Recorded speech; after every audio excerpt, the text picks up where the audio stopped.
নমস্কার বন্ধুরা, বন্দনা রান্নাঘরে আপনাদেরকে স্বাগত জানাই।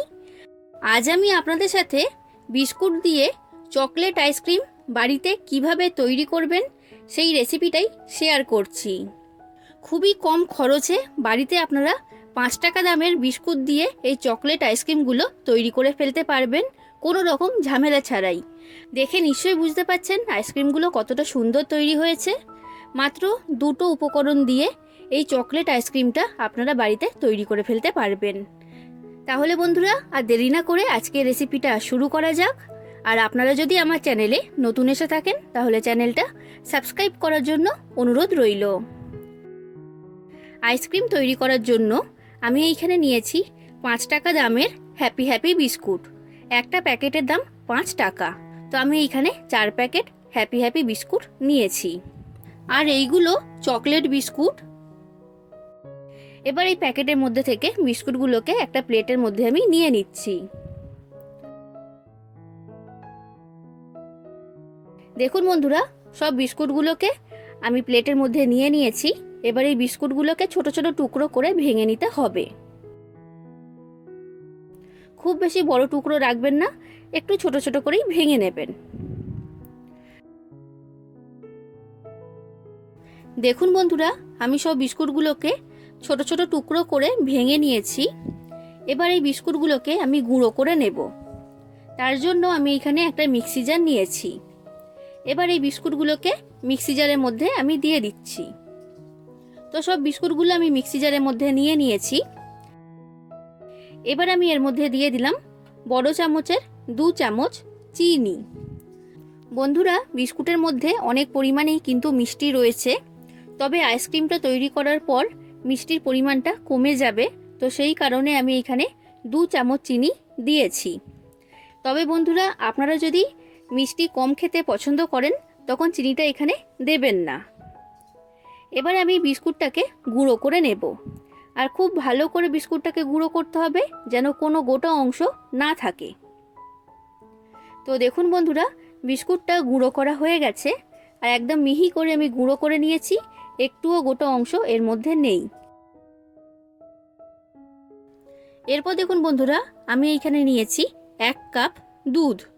দুধটাকে জাল দিয়ে তারপর সম্পূর্ণ ঠান্ডা করে নিয়েছি। এইখানে কিন্তু গরম দুধ দিলে হবে না, এটা কিন্তু আপনারা খেয়াল রাখবেন। সম্পূর্ণ ঠান্ডা হয়ে যাওয়ার পরেই কিন্তু দুধটা এখানে ব্যবহার করতে হবে। এবার যে বিস্কুটের গুঁড়োটা আমি তৈরি করেছিলাম সেই বিস্কুটের গুঁড়োর মধ্যে আমি দিয়ে দিচ্ছি দুধ। অল্প অল্প করে দুধ দিতে হবে আর ভালো করে এটাকে মিশিয়ে নিতে হবে, না হলে কিন্তু বিস্কুটের গুঁড়োটা ডেলা পাকিয়ে যেতে পারে। তো পুরো 1 কাপ দুধ আমার এখানে লেগে গেছে। আর বন্ধুরা, যে পরিমাণে আমি এখানে বিস্কুট নিয়েছি তার জন্য কিন্তু এখানে আমার 1 কাপ দুধ লেগেছে।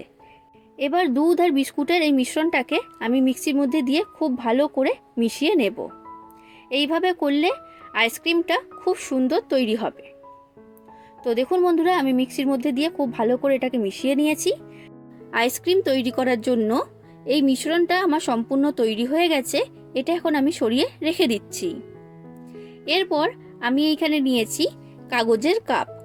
এই কাপগুলো দোকানে কিনতে পাওয়া যায়, চা কফি এইসব খাওয়ার জন্য ব্যবহার করা হয়। বাড়িতে যদি আইসক্রিম তৈরি করার মোল্ড বা ছাঁচ না থাকে তখন কিন্তু আপনারা এই কাপের মধ্যে আইসক্রিম তৈরি করতে পারেন।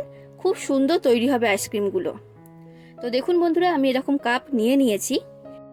এবার এই কাপের মধ্যে আমি যে মিশ্রণটা তৈরি করেছি সেটা আমি ঢেলে দিচ্ছি। আর বন্ধুরা, কাপগুলো কিন্তু পুরোটা ভর্তি করে দেবেন না, অল্প একটু ফাঁকা রেখে এর মধ্যে মিশ্রণটা ঢেলে দিতে হবে। ঠিক একই রকমভাবে এই বিস্কুট আর দুধের মিশ্রণটা প্রত্যেকটা কাপের মধ্যে আমি ঢেলে দিচ্ছি। বন্ধুরা, আপনারা বাড়িতে অবশ্যই একবার বিস্কুট দিয়ে এই চকলেট আইসক্রিমটা তৈরি করবেন। খুবই টেস্টি খেতে হয়। আর আপনাদের যদি এই রেসিপিটা ভালো লাগে তাহলে অবশ্যই একটা লাইক করে দেবেন, যতটা সম্ভব ততটা শেয়ার করে দেবেন, আর কমেন্ট করে জানাবেন কেমন লেগেছে রেসিপিটা। আর আমার চ্যানেলটা যদি এখনও পর্যন্ত সাবস্ক্রাইব না করে থাকেন তাহলে অবশ্যই চ্যানেলটাকে সাবস্ক্রাইব করে দেবেন। দেখুন বন্ধুরা, এইখানে মোট 8টা কাপের মধ্যে আমি মিশ্রণটা ঢেলে দিয়েছি, তার মানে এইখানে 8টা আইসক্রিম তৈরি হবে। এরপর দেখুন বন্ধুরা, আমি এইখানে নিয়েছি কাজু বাদাম। বাদামটাকে ছোট ছোট টুকরো করে ভেঙে নিয়েছি। আমি কাজু বাদাম নিয়েছি, আপনারা কাজু বাদামের পরিবর্তে এখানে চিনে বাদাম নিতে পারবেন, কোনো রকম অসুবিধা হবে না। আর আপনারা যদি এখানে বাদাম দিতে পছন্দ না করেন তখন দেবেন না, বাদাম ছাড়াই আইসক্রিমটা তৈরি করে নেবেন। এবার একটা আইসক্রিমের কাঠির সাহায্যে আমি বাদামটাকে খুব ভালো করে এর সাথে মিশিয়ে দিচ্ছি, যাতে বাদামটা খুব ভালোভাবে মিশে যায়। তো সবগুলোর মধ্যেই আমি বাদামটাকে ভালো করে মিশিয়ে দিয়েছি।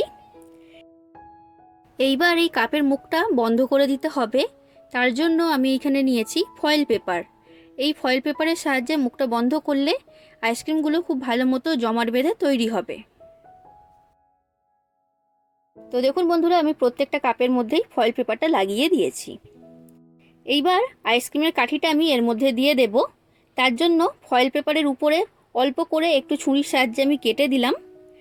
এবার এর মধ্যে দিয়ে আমি আইসক্রিমের কাঠিটাকে ভেতরে ঢুকিয়ে দিচ্ছি। দেখুন বন্ধুরা, এর মধ্যে আমি দিয়ে দিয়েছি আইসক্রিমের কাঠিটাকে।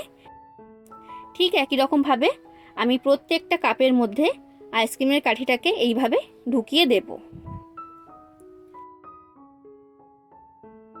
দেখুন বন্ধুরা, আমি 8টা কাপের মধ্যেই আইসক্রিমের কাঠি দিয়ে দিয়েছি। এবার এই আইসক্রিমগুলোকে আমি ডিপ ফ্রিজের মধ্যে রেখে দেব জমাট বাঁধার জন্য। আর এই আইসক্রিমগুলো জমাট বাঁধতে সময় লাগবে 8 থেকে 10 ঘন্টা। তো 8 থেকে 10 ঘন্টা পর আইসক্রিমগুলো যখন জমে যাবে তারপর আমি আপনাদেরকে দেখাচ্ছি। আর ডিপ ফ্রিজেই রাখতে হবে, এটা কিন্তু আপনারা মনে রাখবেন। দেখুন বন্ধুরা, 10 ঘন্টা পর আমি আপনাদেরকে দেখাচ্ছি।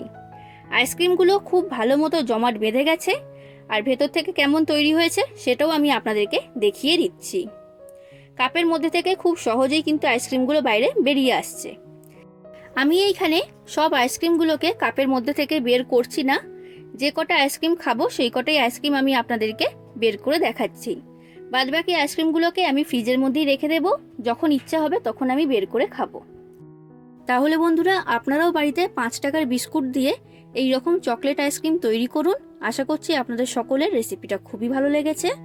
আজ আসি, আবার দেখা হবে অন্য কোনো দিন অন্য কোনো রেসিপির সাথে। ধন্যবাদ।